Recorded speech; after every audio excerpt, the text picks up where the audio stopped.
violating ceasefire deal. The government formed General Medical Council.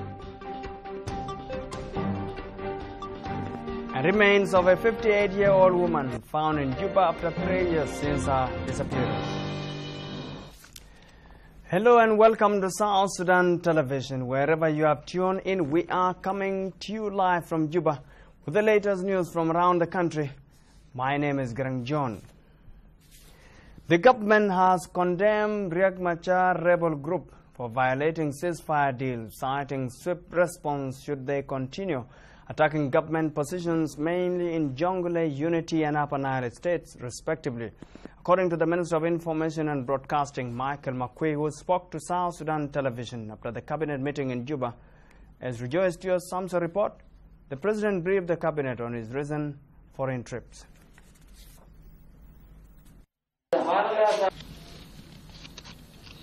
The Council of Ministers was briefed by the President of the Republic on his trips to Khartoum and Kigali, Rwanda.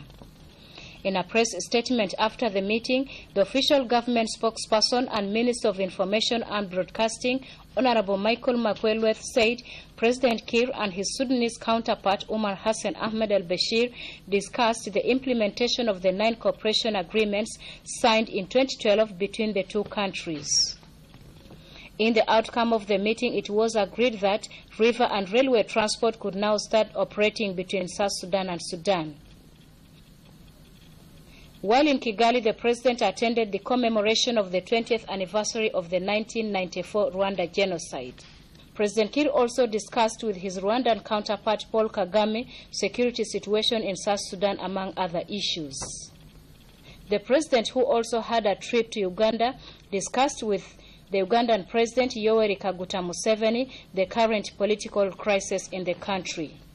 The Council also listened to a briefing by the Minister of Defense on general security status in the country, which he described as normal. The Minister of Defense was that the security situation generally in the country is a little bit normal, and especially in Juba. There is relevant peace in Juba. As for Unity, said the situation is good and is coming back to normal. There are no incidents have been reported so far in Unity, except that there is a reported, except that the government of Sudan had bombed some parts of Pariang State, Pariang County, and when this was reported, the government of Sudan denied that. So, but this is an issue, of course, that needs to be followed up. It is already confirmed that these planes were nothing other than Sudan government planes. So that is a situation that will be followed up. As for Upper Nile State, the forces have, the rebel forces had captured Kaka town, which is, and this was due to support which they got from the northern part, or from rebels who were based in Khorasana area as part of Sudan government, and these forces are now, our forces are now moving towards them, and probably they will be flushed out soon from Kaka town.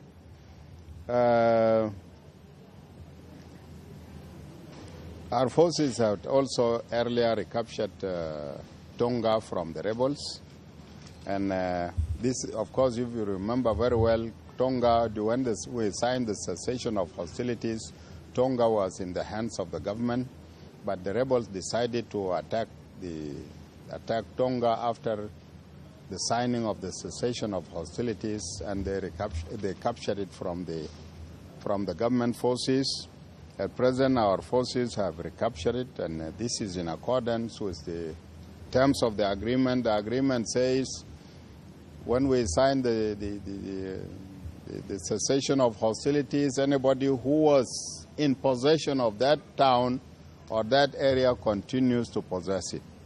And since the monitoring teams are not yet established, then ultimately the government had to move in order to recapture or retake the Tonga, which was in the hands of the the government. As for Jonglei State, the situation is normal. The White Army, there are some problems with the rebels in Jonglei State, and these are issues that we have not much to do with it. But what we know is that the rebels are mobilizing in the area of Ayut and Yuai with the intention of mobilizing more forces so that they move back to with the dream of recapturing Bor or even moving up to Juba. These are normal propaganda machines that are being used, but there is no way they can recapture any part of the. One thing to say is that, and this is a warning to the rebels, that the rebels, as it was being stated earlier, they must be very careful and they should stop attacking government positions and attacking the government forces. Any attack after this to the government forces or to the civil population will not be tolerated by the government of South Sudan. Any rebel group that attempts or attacks any government position will be pursued to the last destination. So this time there is no stopping. If they attempt to attack, there will be no stopping. We will pursue them up to the last destination where they start their operations. So this is a warning to the rebels that they should respect and abide by the cessation of hostilities, and in lieu of that, the government is under duty to protect its civil population. The Council further listened to a briefing by the chief negotiator on the progress of the talks between the government and the rebels. He said that the government delegation will leave for Addis Ababa on the 22nd of this month to continue with the talks that will resume on 23rd instant. If the committee, the cabinet on the talks and the progress being made and how we had the break and that the team will be going back on the 22nd of April for continuation of the talks with effect from the 23rd. The delegation was commended for its efforts and given the green light to continue talking with the rebels so that we bring peace to the south. The cabinet reiterated its position that the government of the Republic of South Sudan is committed for peace, and it is our duty to ensure that we bring peace to the people of South Sudan and stop all these killings, displacements, and destruction of property and harassments. The cabinet commended the role being played by the role of the negotiators and gave them the go-ahead to continue talking for peace and bring peace to the people of South Sudan. The cabinet commended the efforts of the negotiation team and gave them a go-ahead to ensure lasting peace in the country. The government has issued provisional order for the establishment of General Medical Council to regulate health service delivery in South Sudan. The order issued by President Salva Kiir Mayardit serves to protect consumers from unqualified medical personnel illegally operating in the country. The Ministry of Health accused some quack medical personnel for giving out fake service with expired medicines to unsuspecting consumers in the country, citing tough measures against anyone found guilty. As Rejoice Teo Samson report, the Ministry of Health is set to crack down errant medical providers in the country. We were registered in Khartoum, of course, by losing our citizenship as a result of independence of our country. We have no registration. So you graduate from Juba University, you are only a local doctor here. You cannot cross the border because there is no registration. But with this law, the council now will regulate registration of our doctors.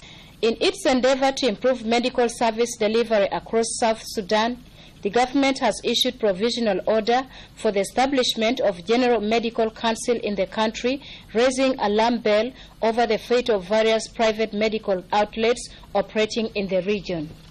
Addressing a news conference in Juba on Friday, the Ministers of Health and Justice say the Medical Council would help the new nation battle illegal medical centers operating across the country without license from relevant authorities.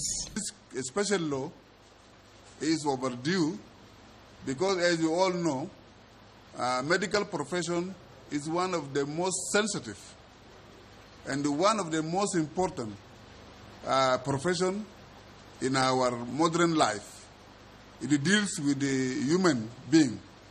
And since we became a nation, this particular legislation, in its absence, everybody claims to be practicing this kind of profession.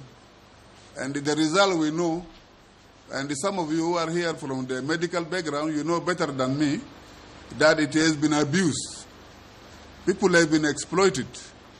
We will not know how many of our citizens have lost their life because of the malpractice. Nothing is more valuable than human life.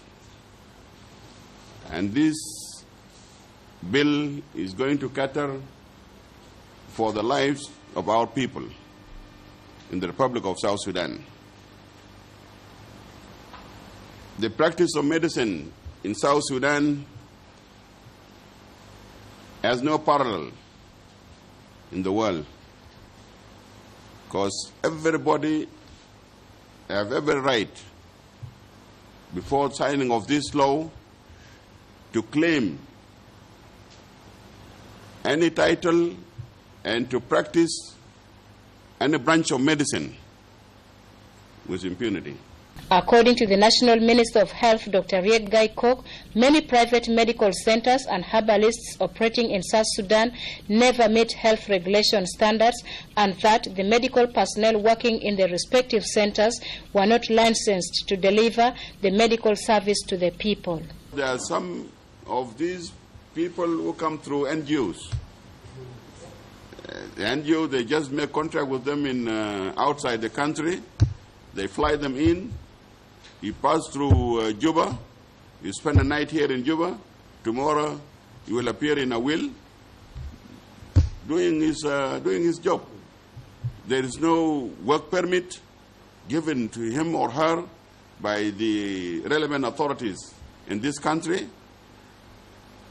No work permit by the Minister of Labor.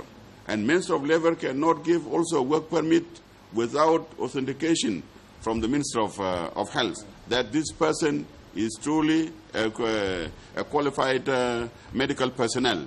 But no, there is no such practice right now.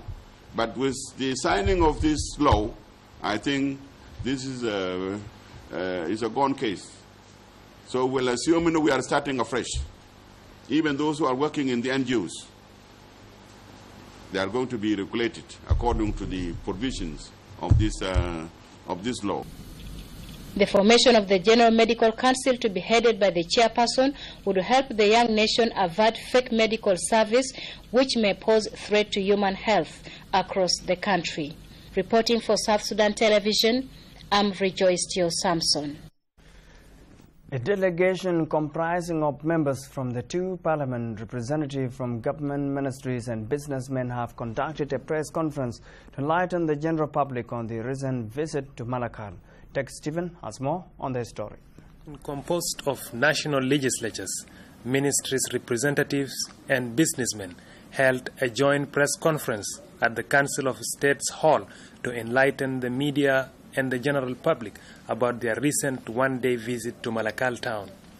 The delegation, which was headed by the Speaker of Council of State, Right Honorable Joseph Bolchan, appreciated the morale of SPLA forces on the ground and visited the victims of the conflict in Anmis compound. The delegation presented their findings and recommendations, which include immediate return of the state government to the state capital Malakal to ensure protection of the people, properties, and to enforce the rule of law. Now people go back to Urmis because there is no security in the residential area. There is no police, there is nothing. See, the army is doing its own job to protect the town from being attacked. But the police is actually to guard and to secure the civilians and their properties. In another news development, a platform meeting has been conducted under South Sudan National Committee for Peace and Reconciliation, involving various stakeholders ranging from South Sudan Council of Churches, Law Society of South Sudan, Women Group, Civil Society, University of Juba for Development and Peace Reconciliation, and NGOs with intention of delivering a common message of peace and reconciliation. This meeting is a consultative meeting with our all stakeholders to platform. We want to brief them about the launching and from here on what is the way forward.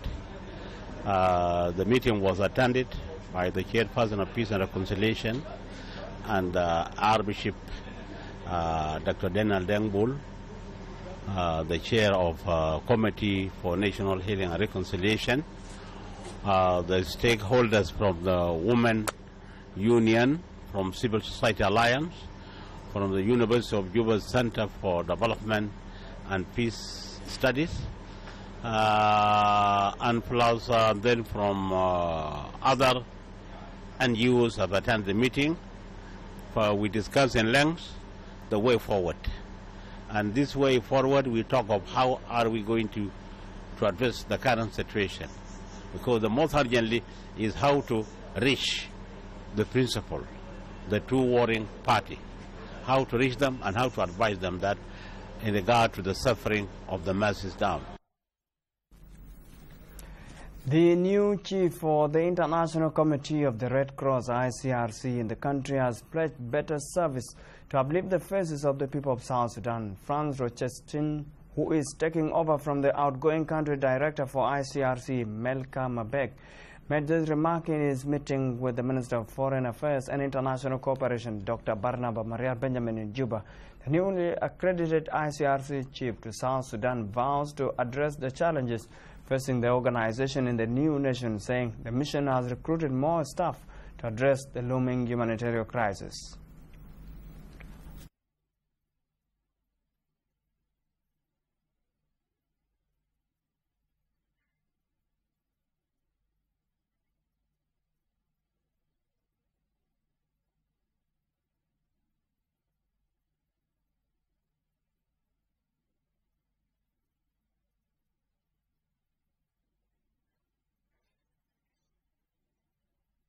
The International Committee of the Red Cross has increased its activities since December significantly. Our priorities have been mainly to care for those who have been wounded in the fighting, but also to provide assistance to those who've had to flee their homes, to help them with food, household items, shelter.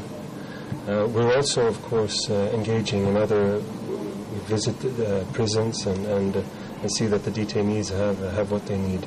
But our focus has really been the emergency assistance to people and to care for the wounded.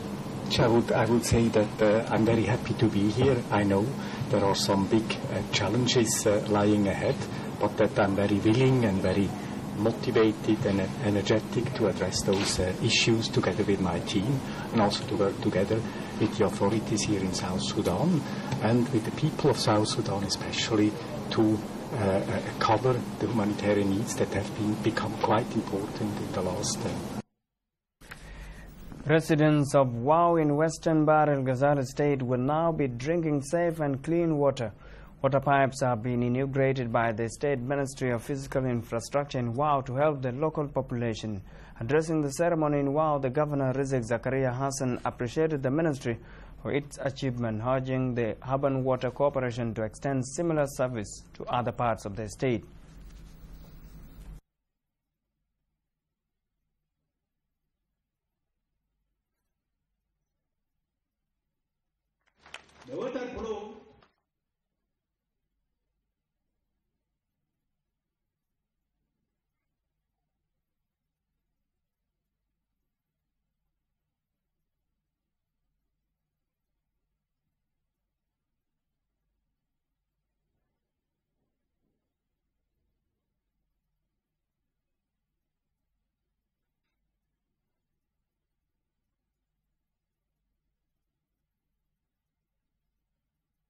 بتلقى مويه صافي بتحمي عيالك وبكون الفائدات حق العلاجات والكلام الثاني اللي ممكن يحصل من المويه بيجي بالكارو وغيره.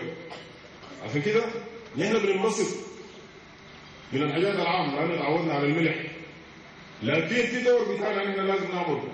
بس كده احنا عايزين الاحياء العمده والوزير نائب الحاكم التوسع الى الشبكه ده لازم احنا ندخل المواطنين بتاعنا عشان هم، لانه انت لما تساهم بالبسيط انت بتحس بالوجع بتهتم به. انا قلت حول البروفه والسحري والبوابير الموجوده اللي بيخلي ان احنا نشتغل في مويه بشكل مستمر. عشان كده دايرين نعمل لكم منه مويه بعد كده هيكون شغال من الساعه 6 صباحا ل 6 مساء، يكون الضغط مستمر في المواسير. فنحن دايرين نبدا، حتى اذا كان بدايه صعبه دايرين نبدا. وانا مني اقول لكم انه الاسبوع الجاي ده المواسير الوقت الجاي ده دايرين ندخلها تحت بقدر الامكان، فنبدا فيه. اذا في خطوط فيه خلل، انا عارف انه مناطق قديم والشبكه بتاعه قديم، اي بكون فيه خلل نشيله برا ونكون بديل جديد. المحلات اللي ما مرة مويه عنينا نساعد عشان نجيب مويه، فان شاء الله بعد شويه يمكن تمر هنا في اجهزه. Equity Bank has handed over a building constructed at a cost of 200,000 South Sudanese pounds to orphans in Juba. Diko Amaria has more on this story. To the orphanage center at Gudele west of Juba. The building that cost 200,000 South Sudanese pounds have 3 rooms, store and kitchen. Equity Managing Director Paul Getira said it's crucial to help the orphans because they are the future leaders. He urges for education of the orphans, especially girls, to grow up as capable citizens of this country. He said they'll continue to support the needy to prepare them as responsible citizens of tomorrow. We have made food donations. And we have also had opportunity to talk to the children, to mentor them and to inspire them, to give them hope also.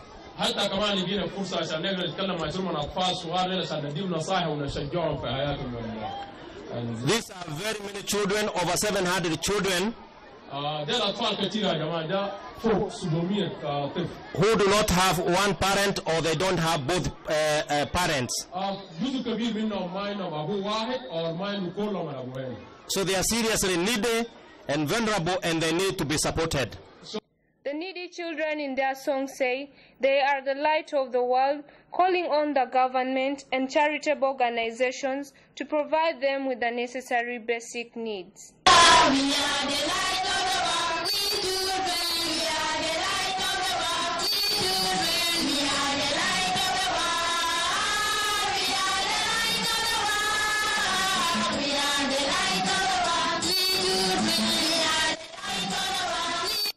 The occasion was marked with a colorful celebration and attended by officials from the World Food Programme and UNICEF.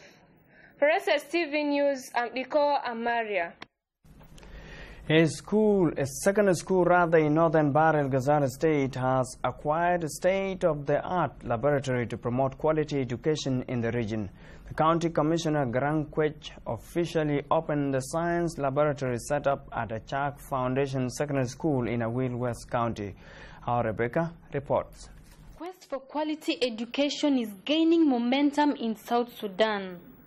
A Chak Foundation Secondary School, a private institution in Awil West County of northern Bahr el Ghazal state, has inaugurated science laboratory to promote good performance in science subjects in a bid to deliver quality education in the new nation. Privileged and grateful that the Commissioner has spared his busy, valuable time to visit with our school. The function we were doing today was the opening of a new science labs. We are a school that want to put more emphasis on science programs. Addressing the opening ceremony, the County Commissioner for Awil West, Garang Kwech, acknowledged the contribution given by Achak Foundation to the locals. Kwech described the inauguration of the science laboratory in the area as a crucial step to deliver better education service to the people, urging the learners to utilize the facility to sharpen their skills. فده بكون بدايات بالنسبة لهم وشجعناهم ومنعنا لهم وقت كفاية ومنعنا لهم فرصة كفاية وقول لهم كل زول بذل مجهود عشان الثانوي ده ما غلط بس زول يكون أنا خشيت ثانوي يقوم يخليه في النص لازم يواصل المجهود بتاعه لازم بذل مجهود كبير عشان إن شاء الله يصل الجامعة. Achak Foundation Secondary School, which admits students from across the country, is now set to attract more learners given the state-of-the-art laboratory fully equipped with apparatus for chemistry, biology and physics practicals. For SSTV News, I'm Hawa Rebecca. And now a murder case. The remains of the 58-year-old woman who got lost 3 years ago in Juba have been found buried inside a toilet in Hayatoura residential area near the University of Juba. The top suspect, a man whose identity is withheld for security reasons, was renting the house where the remains of the 58-year-old woman were recovered, has escaped, and police has launched manhunt to track him down. More in the following report.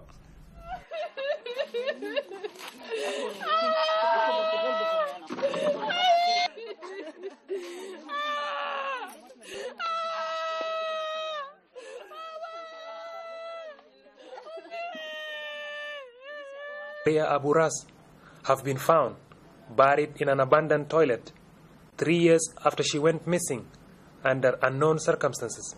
Police have been carrying out investigations into the disappearance of the old woman who went missing on the 31st of May 2011 but never produced any tangible results, and none was arrested.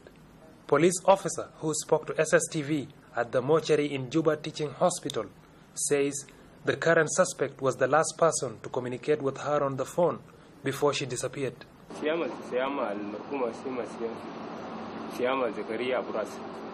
هي طلعت من يوم 31/5/2011 الساعة 9:15 بالليل. فمنها من هذا الثلاثة ما لقيناه. كان بعد عملنا إجراءات بعد بيدوه حاجة. وهي كان طلع بمكالمة من البيت. طلع بمكالمة. في زول دقلوا تلفون. بعد التلفون طوالي هم رجعت مشت. ثاني ما جات راجع. ونحن بعديه ومن عملنا إجراءات مشينا ترانا ستيتمنت من الديفتيل لقينا آخر مكالمة كان من زول اسمه ويليام جون عبد واستدعيناه في المحكمة في القسم وهو نكر إنه هو ما كان معه وحتى هو بعد اليوم أو المباراة هو يوم الثلاثاء لقينا جاني خبر إنه هو لقوا جثة في حفرة البقانة في بيت نفس المتهم أصلا كان هو كان متهم في البلاغ. ومشينا طوال محل الحادث لقينا إنه فعلا نجرس الواحد حفروا طلعوا النظام وقمنا بإجراءات قبلناها هو إجراءات ماشي. وطبعا بعد ما قبضنا على مرته هو في تلفونيا تكلم مع مرته إنه حيجي القسم بلغ بحد بسلم نفسه ما جاء أقصى وما جاء. The landlady, who the suspect was renting the house from, says she was shocked seeing human remnants in the toilet as they were trying to renovate the house.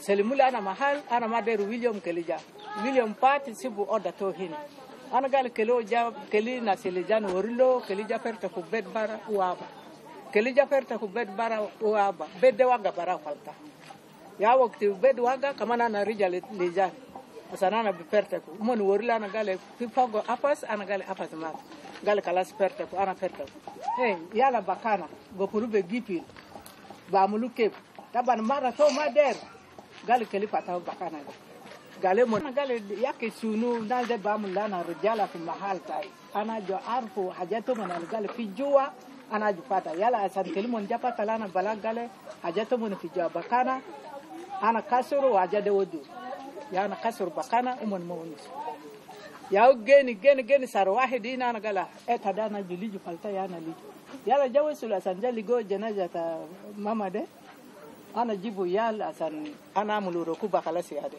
في مرة إيجار في فوقه وأنا أجي سالة بقرة ده في محل أصلا مرة ده باكريني وما بقدر يروح لأنا هنا بعيد راجل كمان ما بيروح هنا يا جيبوا أولاد أصلا كارتو تراب ده على في سفر ده من كارتو غاري جالي ده فوق مويه من غاتا مويه ده جاوسلو جالي جو بيجا راس مرة لجو راس بس براو جده ودم ده جوا من سيلو جادا في asmenti hini gumnadiana gal kalana jay mo ligo rasu jol ana jay no de rasu tajol betinde be sana ino ras yalla jerande ya wori gale yake de jol ko bir indi sunu ana galana ma de ray udam de jadana ma de ray yaw biga narana di polisi ja mon jay no ayno na skulu ja ala arfo de biga ga wori gala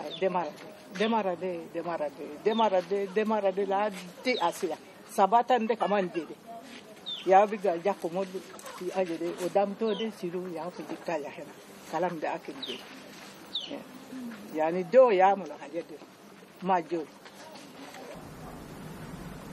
Police have arrested the family members of the suspect and launched a manhunt against the men suspected to have murdered the 58 years old, whose remnants are now in the mortuary at Juba Teaching Hospital. Siyama Zakaria is survived by 5 children. May God rest her soul in eternal peace. For SSTV, I'm Tex Stephen. Dinkango community of Abia have expressed full support to the leadership of General Salva Kiir Mayardit, condemning Riek Machar rebel group for instigating chaos in the new nation. Addressing a political rally in Abia area, a politician from the region denounced attempt by individuals to drag the country back into war, saying they stand firm with the government and the National Army in its endeavor to restore peace in the country. لكن خطط معينة مرة